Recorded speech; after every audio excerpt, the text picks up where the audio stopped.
delighted and honoured to introduce the fabulous Dr. Natasha Hirst. I've known Natasha for a number of years and she's absolutely brilliant. The President of the NUJ, National Union of Journalists, representing disabled members on the National Executive Council. She's the Chair of Disability Arts Cymru and was co-researcher on the Legally Disabled project. She's also a member of the Welsh Government Disability Rights Task Force and chaired the Access to Services Working Group. So warm welcome, Natasha, and I'm sure that she's going to give us lots of food for thought, just like Rachel did.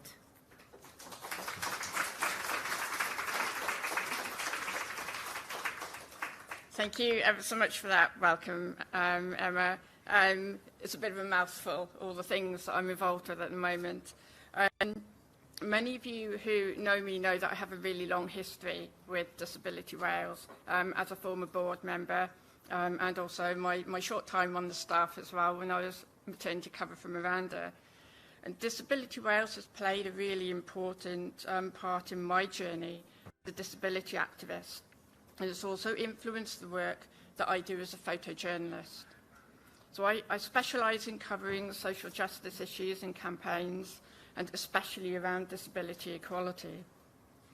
I'm also really proud to be the first disability activist to become the president of the National Union of Journalists. And it's really important to me that I use the influence in this role to make my trade union more inclusive and more proactive. And it's our responsibility as a union to challenge poor and unethical journalism. And it's also, a collective responsibility to promote disability inclusion throughout the media industry. The boring bit of my speech coming up, so some statistics. I promise I won't throw numbers at you through the whole thing. But in broadcasting, which is TV and radio, employers have to collect their diversity data and share that and publish it. And the latest data tells us that disability representation in television is the lowest of all diversity groups. Disabled people make up 6% of those who work off-screen and 8.3% of those working on-screen. And so despite, Rian pointing out that, we see more disabled people, disabled storylines, it's still incredibly low. It's much lower than the general proportion of disabled people in the population. But in publications like newspapers and magazines, they don't have to collect and publish that kind of information. So, and no employers have to collect information about their disability pay gap. And without that, it's really difficult for us to see where all of those inequalities and problems are. And it's really hard for us as activists to prove that journalism isn't an equal and inclusive place for disabled people. Now, here's a puzzling thing. So, in publications like newspapers and so on, where there's sort of reporters and editors, the labour force survey shows that 22% of journalists are disabled or have a long-term health condition.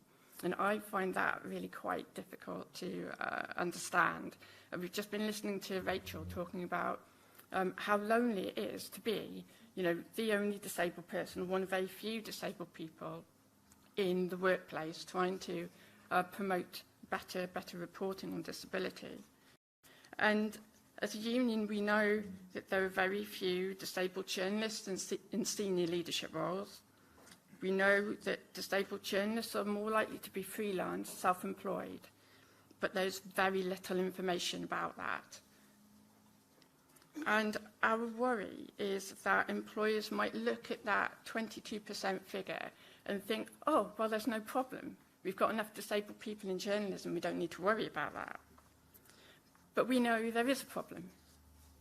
Disabled journalists experience many barriers in their careers, and although there are more schemes to get disabled people into journalism, there's very little support for them to progress their careers and get into those senior roles where they're able to influence change. There are not enough disabled role models, workplaces are not accessible enough, and many disabled journalists tell the union that they experience terrible discrimination at work. And there's another problem that affects all journalists, and especially newspapers, and Rachel made a reference to this. She pointed out that 77% of print media is owned by right-wing people. And what that means is that these publications exist to make a profit. They don't exist to do great journalism. They just want to put money into the pockets of shareholders. The more clicks you get online, the more money you make, the more papers and magazines people buy, the more money they make. So how do they get people to click? How do they get people to buy? It's with sensational or controversial headlines. And the problem with that is that they often are unfair and misrepresent disabled people and the experiences that we have in our lives. So one of the things that I do want to say is that sometimes when we see a bad headline or a bad story, it's not actually the fault of the individual journalist. It's because they've been under pressure to write a story in a stereotypical way, or it's been badly edited after they've written it. And many editors and managers don't understand the importance of the social model and keep pushing those negative stereotypes about disabled people. As Rian said, we're objects of pity, and other people think they know what's best for us. Or we're medical subjects, and our bodies are being talked about and judged. Sometimes we're inspirational superheroes overcoming disability, or we're benefit managers and a burden on society. But we are hardly ever just people. And the result is that the UK government knows that they can get away with violating our human rights, they can get away with pushing disabled people into poverty and cutting social security benefits that keep us alive. They know they can deny us our right to access independent living and then tell us that we should be doing more to be in employment. People on the street know that they can get away with shouting abuse at us. Shops and services know that they can get away with being inaccessible. So what does journalism have to do with this?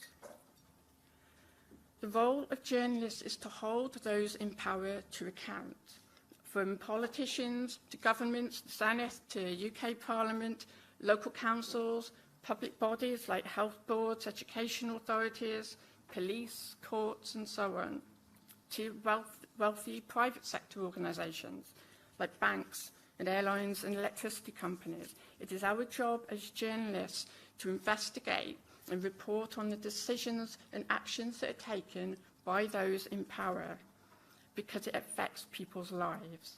And it is also our job as journalists to share that information in a way that can be understood by people, so that we can make decisions based on that information and take control of our own lives. And that's incredibly important.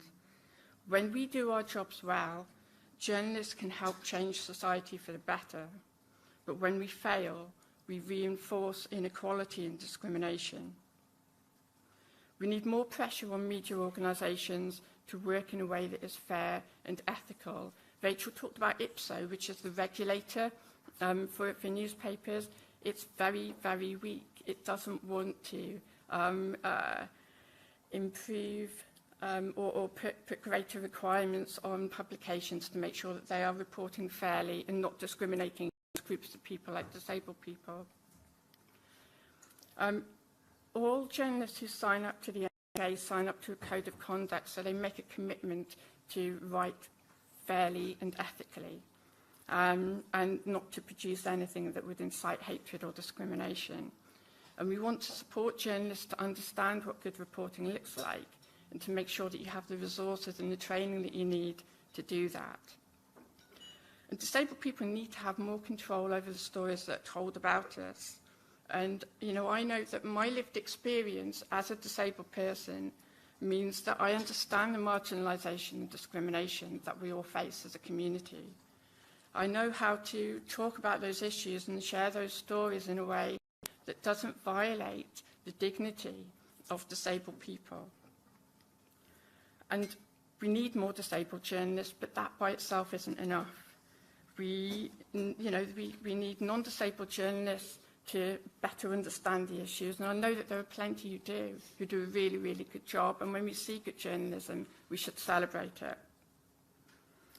And we're lucky that in Wales we have a government that wants to do the right thing. And the Disability Rights Task Force is setting out to terraform Wales and turn it into a more inclusive and equal society. So even though that change feels slow, we do have that political support here. And the NUJ in Wales is also campaigning for more support for public interest journalism. There are lots of areas of Wales where we don't even have a local newspaper. We don't have a reporter there on the ground covering the issues and telling our stories and giving us access to information. And that's a real problem. The NUJ has criticised the unethical reporting in the Telegraph recently that Rachel referred to. And we've called on the media to take action to address unethical and toxic reporting. And one of the things I would say to journalists in the room, if you're struggling for stories, just take a look at the civil society report that was produced by the Coalition of Disabled People's Organisations that Rian referred to on the UN Convention on the Rights of Disabled People. That is full of stories and evidence that will keep you going for months and months and months. And those are the things that journalists need to be looking at and investigating and going out and getting more information about, because it points to those systemic inequalities that we experience that needs to be written about, that needs to be understood by people who don't experience that. I also want to give a shout out to All Wales People First, back over there. I was very privileged to work with Lucy and with members of All Wales People First to create an image bank that shows people with learning disabilities in day-to-day life. And we did that in co-production with members, and it was up to the members to say, this is how we want to be seen. These are the valued roles that we have in society, and this is what we want other people to know about us and to see about us when images are being used to illustrate articles or so on. So please do go and have a chat with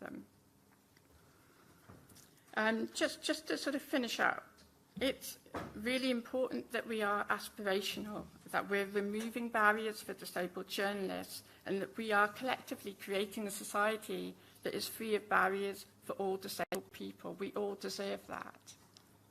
And journalists can use the power of investigative reporting to highlight that relationship between disability and poverty, shine a light on worsening discrimination and inequality and the human rights violations of the state against disabled people.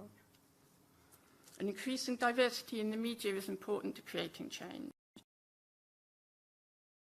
Opportunities for disabled journalists to progress their careers.